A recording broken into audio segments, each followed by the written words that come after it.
Hello and welcome to your new beginning. I'm Erica Latrice, and my passion, my purpose is helping you to live yours.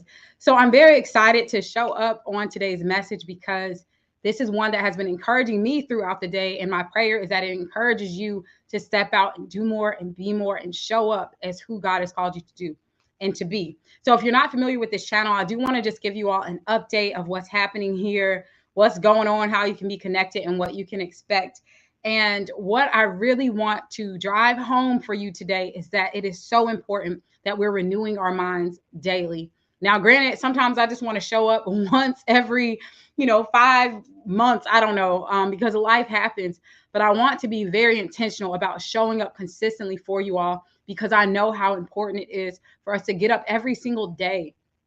It's an everyday thing, and have that encouragement and renew our minds and build our mindsets up because my background is in television and media and marketing. And so I love doing those things, but you can have all the strategy on earth, all the career opportunities, business opportunities, ministry opportunities. But if you don't have that strong foundation, it's going to be easy to get stuck. It's going to be easy to want to give up, to doubt, and all of those things. So this channel is dedicated to helping you to stay encouraged and focused on where God is calling you to be in each season of your life. So that's my little snippet. But today's message is if you have been holding on to what I'm going to talk about today, today is your release party. It's time to let it go because I know that God is calling you to new heights and new places, and you're not going to get there if you're holding on to all this extra luggage and baggage. And so that's what we're going to talk about today. If you want to read along with me, you can go to Job 42. Yes, Job. So we're going to be reading from Job 42. And my prayer is just that this encourages you. And this will be a great time to tell someone, tag someone, and subscribe right now if you're watching, wherever you're watching this at, because that's the best way that you can support. So go grab Job 42, and we'll be right back.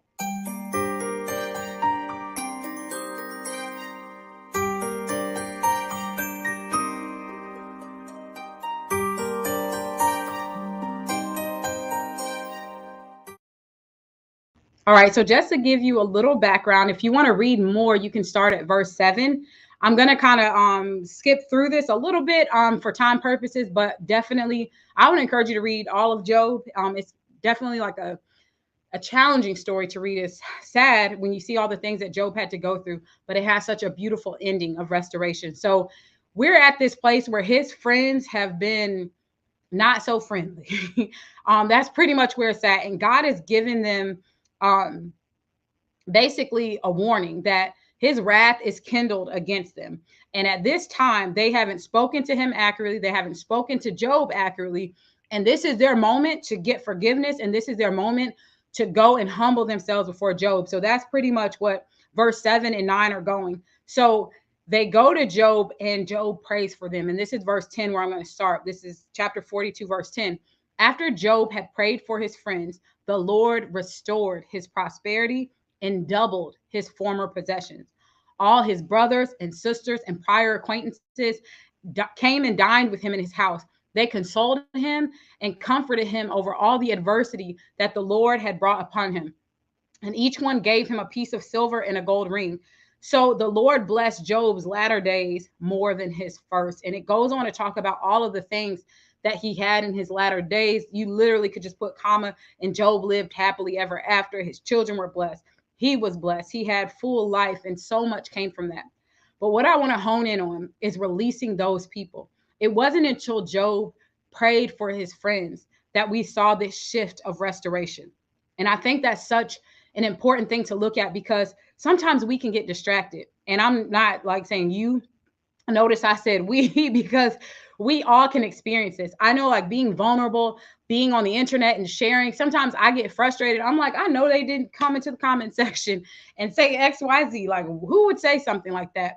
But it's a twofold warning because if you're someone out there and you're spewing hate and just negativity, you're dropping comments and saying, whether in person, negative things to people, God gave them the warning. He was like, look, I can deal with you, but thankfully I'm giving you this opportunity to humble yourself. So if you are in that position where you've been, whatever, maybe you're going through a tough time and you're lashing out on strangers, this is a call to repentance for that as well.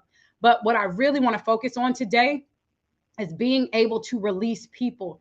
We all have probably dealt with this in some way, shape, or form, where you've had someone that you trusted, or you had someone that you poured into, or someone that you loved do you wrong, or show up and not really support you the way that you expected them to support you, or anything that could have you holding on to frustration, holding on to bitterness, holding on to anger, holding on to not being able to just release that person, whether that looks like releasing them through forgiveness, physically releasing that relationship, whatever it may be. And today, I really just want to encourage you to let it go, to release those people. Job, in a sense, now it doesn't say like if he still dealt with them afterwards, and I'm not like even getting deep into that, because you have to use your discernment. You need to, pray to God yourself to know and understand, who is he calling me to be in alignment with. But Job's was so powerful, because Job was like, even in the middle of all of these storms, his storms are probably like worse than anyone usually will go through in a lifetime. And he went through it in such a short period.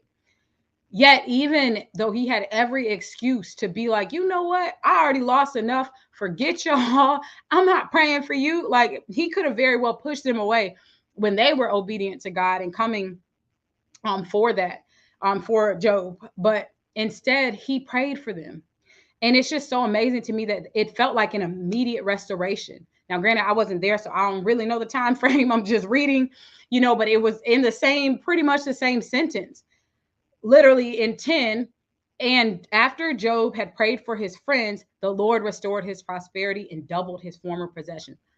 Point blank, period. Same sentence, same verse 10. After he prayed for them. And many of us can get hung up. Many of you may be dealing with right now bitterness, trauma. You're still upset with someone because they did you wrong, or they didn't support you, or they talked about you, or they said something in a season you were already going through something tough, and then here they come not supporting you in the way they needed to. And I'm not, again, not even getting into why they did it or what's to come of it. What we do know is that you have the power to pray for people. You have the power to, even if it's praying from afar, if for nothing else than to release that burden from yourself. And I think about where God talks about when he blesses us, he adds no burden to it. No burden to it. And that's a burden when you're having to navigate and maneuver in life according to bitterness, according to, I might end up in the room with this person and now I can't even like enjoy myself in that room because I have to remember that I'm mad at them or angry or I'm this and I'm that. It's literally blocking the flow that God has for you. Many of y'all are getting up early and staying up late and strategizing and working on stuff, and you're wondering why the business isn't prospering. You're wondering why things aren't growing the way that you expected. You're wondering why obstacles keep coming up, yet you're holding on to anger and bitterness, and you're expecting fruit in your life when there's this one thing that's coming in to taint. How they say like one bad apple spoils the bunch.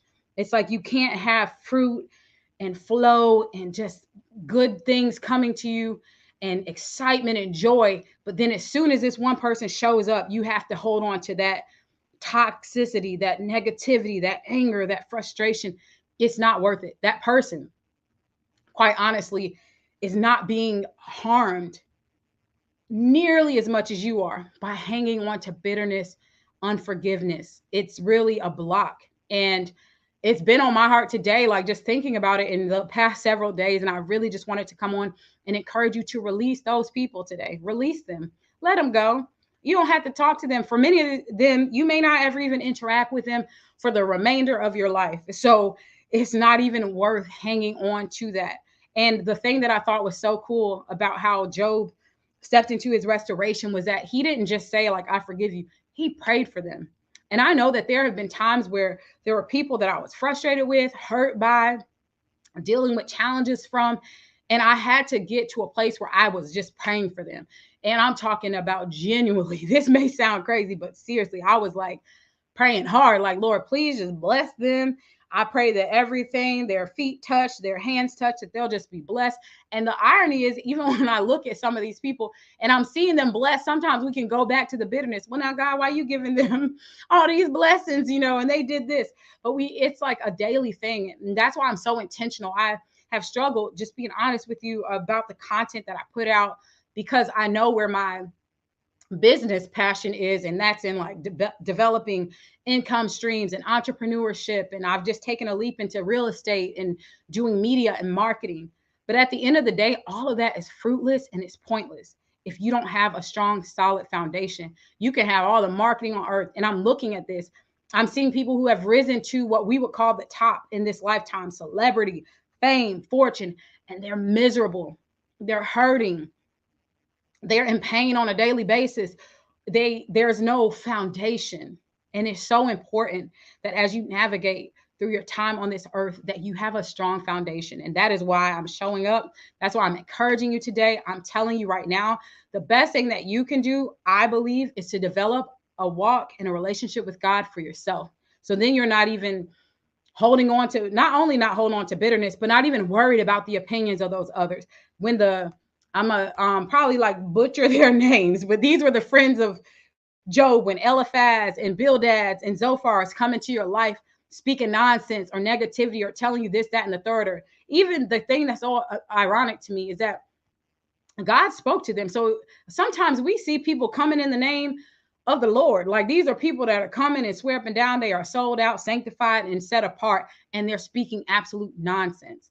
And I see this just not like just online, but in life.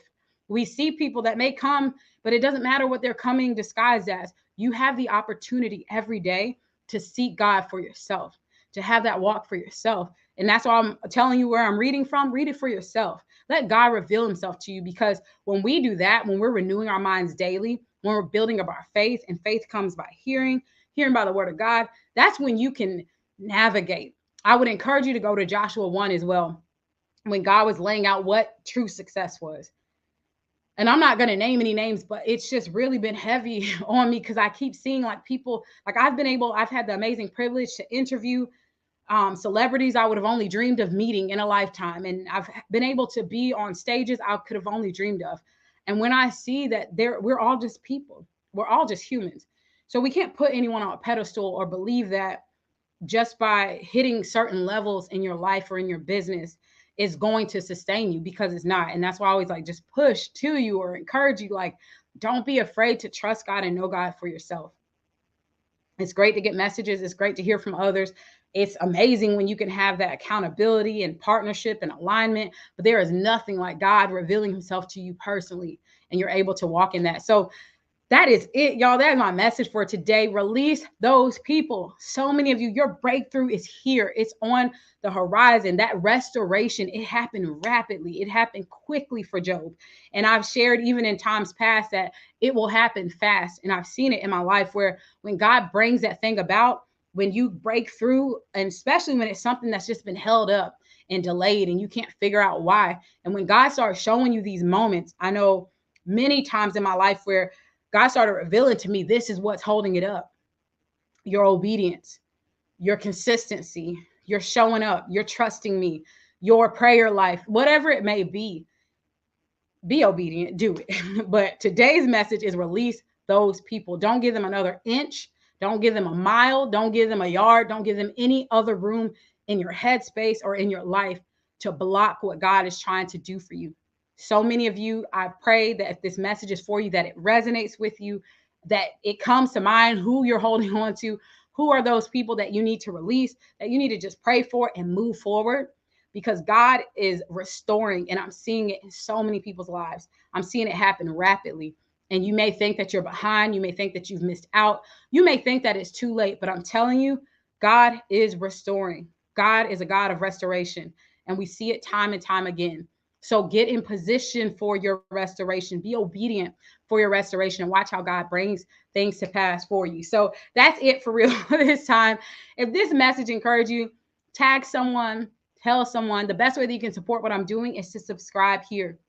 If you have a message and you know that you're ready to start stepping out and getting on more stages and sharing your message and honing your skills and taking care of that gift that you have, I invite you to join me. I have an international women's movement called Amplify Her. We have a live event coming up in Atlanta at the time that this is being recorded. You can go to amplifyherlive.com, amplifyherlive.com, to learn about the upcoming events. Get your tickets. We have virtual tickets. We have in-person tickets. So you definitely want to be a part of that. And if you have a desire to speak, Make sure that you connect with me at info@ericalatrice.com so you can be one of our featured speakers at an upcoming event. But yes, y'all, if again, today, release those people, release those people, release those people. You can connect with me across social media at Erica Empowers. And as I always tell you, go out and make today so amazing that people can't help but find joy and excitement just because they just brushed elbows or bumped into your shoulder today, that it's just exuding from you, that your light is shining so much that it hypes other people up. That's it, y'all. I will see you in the next video. Take care.